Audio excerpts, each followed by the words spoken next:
देश के अनेक भागों में लॉकडाउन कर दिया गया है।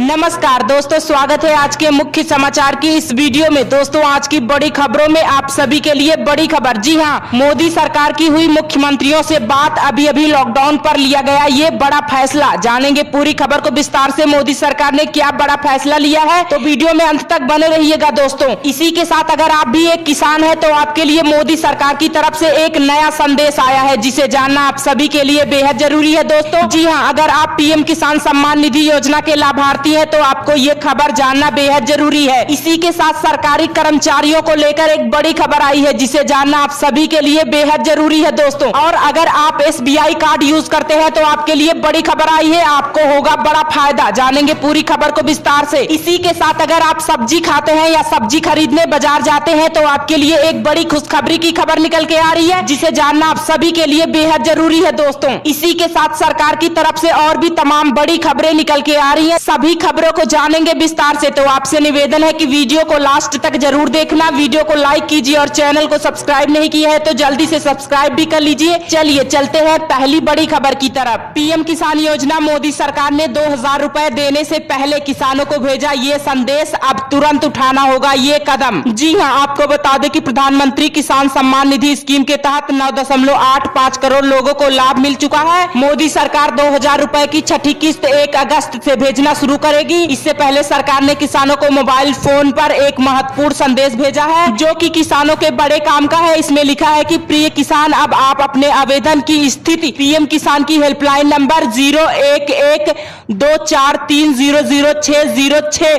पर कॉल करके जान सकते हैं। आप अपने रजिस्टर्ड मोबाइल नंबर से भी सीधे इस नंबर पर संपर्क कर सकते हैं, ताकि ज्यादा से ज्यादा लोगों को पैसा मिल सके। इस स्कीम के तहत सरकार खेती करने में सहायता के लिए 3 किस्तों में 6000 रुपए देती है। देश में करीब 1.3 करोड़ किसानों को आवेदन के बाद पीएम किसान स्कीम का पैसा नहीं मिल सका है, क्योंकि या तो उनका आधार नंबर नहीं लगा या फिर रेवेन्यू आधार और बैंक अकाउंट और फोन नंबर में मिस्टेक है। ऐसे लोग इस नंबर पर अपना स्टेटस जानकर गलती को सुधार कर सकते हैं। किसी अधिकारी की लापरवाही से वेरिफिकेशन नहीं हो पा रहा है तो भी बात कर सकते हैं। पहले से तय इन नंबरों पर भी ले सकते हैं मदद। जी हाँ, आपको बता दें कि पीएम किसान टोल फ्री नंबर 180011555266 पर भी कॉल कर सकते हैं। पीएम किसान हेल्पलाइन नंबर 155261 पर भी कॉल करके सारी जानकारी ले सकते हैं। नहीं मिल रहा है स्कीम का पैसा तो क्या करें?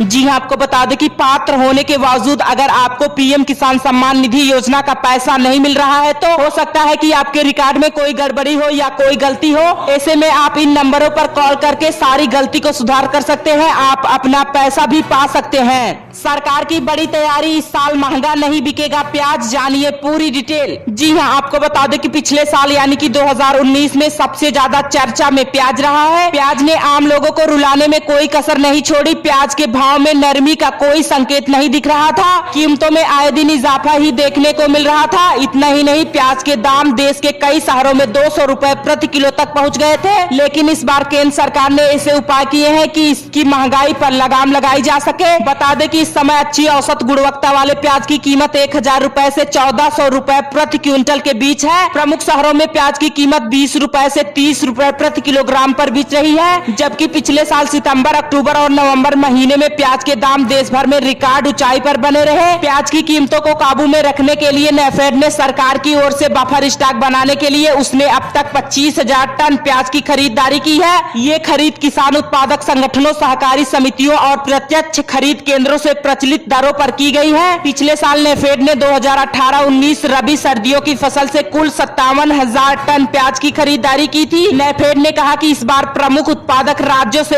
1 लाख टन प्याज खरीदने का लक्ष्य है। शहरों में प्याज की कीमतें 20 रुपए से 30 रुपए प्रति किलोग्राम के भाव पर बिक रही हैं। बता दें कि पिछले साल प्याज की कीमतें 100 रुपए के पार पर चली गई थी। सरकार ने पिछले साल में प्याज का 56,000 टन का बफर स्टॉक तैयार किया था, लेकिन यह बढ़ती कीमत को थामने में नाकाम रहा। इसे देखते हुए सरकार ने 2020 में 1 लाख टन प्याज का बफर स्टॉक बनाने का फैसला किया है। अगली बड़ी खबर, किसानों को एक और तोहफा, बिना लाइसेंस विदेशों में बेच सकते हैं अपना उत्पाद। जी हां, आपको बता दें कि सरकार किसानों को राहत पहुंचाने के लिए कई योजनाएं पेश कर चुकी है। इसी कड़ी में एक और फैसिलिटी शुरू की गई है, जिसके जरिए किसान बिना किसी अतिरिक्त लाइसेंस के अपना उत्पाद विदेशों तक बेच सकेंगे। इस फैसिलिटी की शुरुआत भी हो चुकी है। उदाहरण के लिए मुजफ्फरपुर बिहार के एक किसान के पास एक्सपोर्ट का कोई लाइसेंस नहीं था, मगर इसके बावजूद उसके द्वारा उगाई गई लीची लंदन तक पहुंच गई। सरकार नई सुविधा के जरिए और भी किसानों की फसल और उत्पादन को विदेशों तक पहुंचाने का प्रबंध कर रही है। ये किसानों के लिए बेहद शानदार फैसिलिटी है, जिसके जरिए उन्हें कभी भी जाए बिना अपने उत्पादन की बेहतर लागत मिलती है। जानकारी के लिए बता दें कि ये फैसिलिटी IT मंत्रालय के CSC कॉमन सर्विस सेंटर के जरिए दी जा रही है। अच्छी बात यह है कि किसानों को फसल बिकने के बाद पैसों का इंतजार नहीं करना पड़ेगा, बल्कि उत्पाद बिकते ही उनके खाते में पूरी पेमेंट आ जाती है। आइए जानते हैं पूरी प्रोसेस। आपको बता दें कि बिना किसी भागदौड़ के अपना माल विदेशों तक बेचने के लिए किसानों को सबसे पहले CSC के ई-मार्ट पोर्टल पर अपना रजिस्ट्रेशन कराना होगा।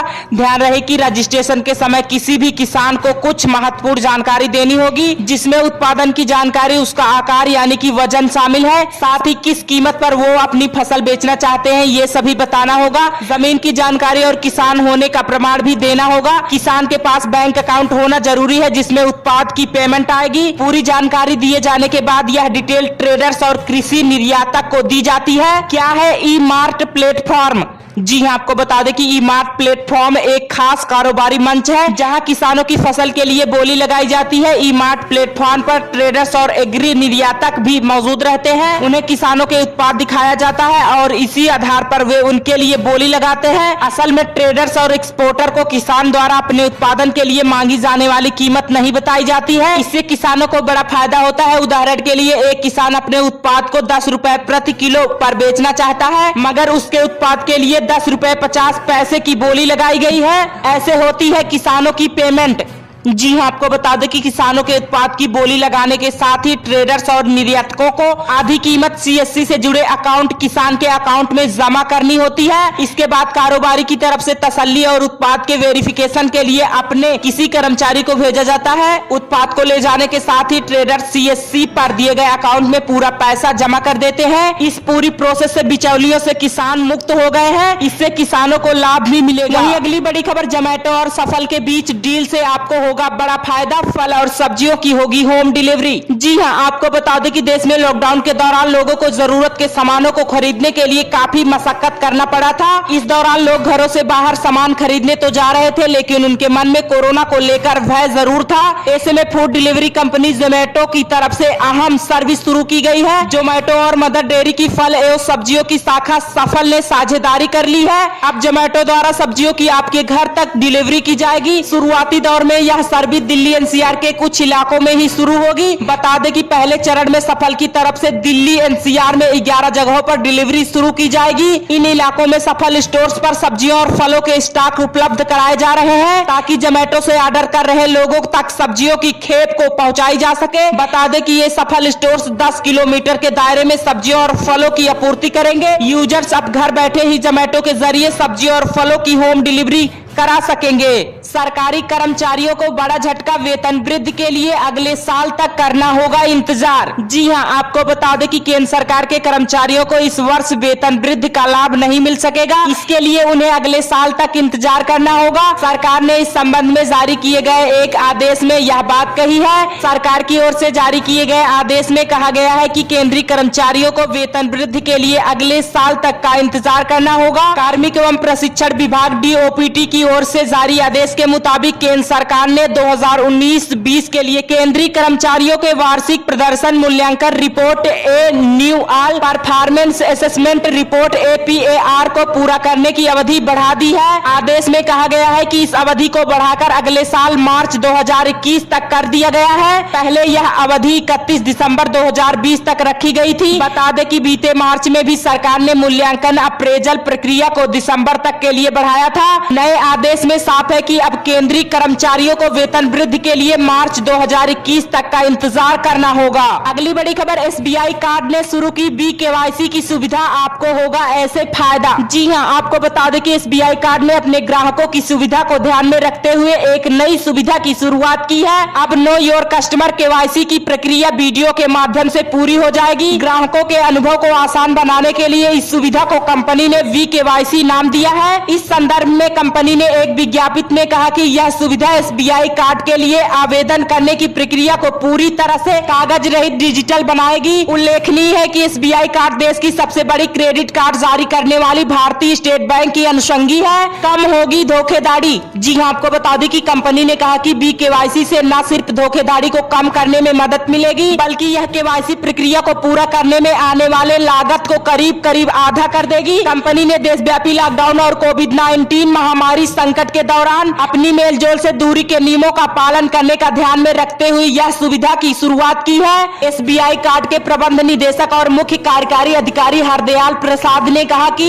हम प्रौद्योगिकी को आगे आकर अपनाने वाली कंपनी है। इसके लिए हमने रणनीतिक निवेश किया है और अत्याधुनिक बुनियादी ढांचा विकसित किया है। आपकी जानकारी के लिए बता दें कि KYC RBI द्वारा संचालित एक पहचान प्रक्रिया है, जिसकी मदद से बैंक और अन्य वित्तीय संस्थाएं अपने ग्राहकों के बारे में अच्छे से जान पाते हैं। KYC का अर्थ होता है कि ग्राहकों को जानिए। बैंक और वित्तीय कंपनियां इसके लिए फॉर्म को भरवाकर इसके साथ कुछ पहचान के प्रमाण भी लेती है। इसके लिए पहचान पत्र, पते के प्रमाण पत्र आदि की आवश्यकता होती है। वहीं अगली बड़ी खबर, स्कूलों पर सरकार का बड़ा ऐलान, कोरोना संकट में छात्रों की शिक्षा पर लिया ये बड़ा फैसला। जी हां, आपको बता दें कि कोरोना संकट के बीच अनलॉक 1 लागू कर भले ही कई सेवाओं को दोबारा शुरू कर दिया गया है, कई रियायतें दे दी गई है, लेकिन छात्रों को स्कूल जाने के लिए अभी और इंतजार करना होगा। दरअसल मोदी सरकार ने स्कूलों पर बड़ा फैसला लिया है, जिसके तहत स्कूल जुलाई में भी बंद रखने का ऐलान किया गया है। देश में कोरोना का कहर जारी है। लगातार बढ़ते मामलों को देखते हुए सरकार ने बच्चों की सुरक्षा को लेकर फैसला लिया है। इसके तहत जुलाई महीने में भी स्कूल न खोलने का ऐलान किया गया है। ऐसे में स्कूल खुलने का इंतजार कर रहे छात्रों को अभी और इंतजार करना होगा और फिलहाल घर में ही पढ़ाई करनी होगी।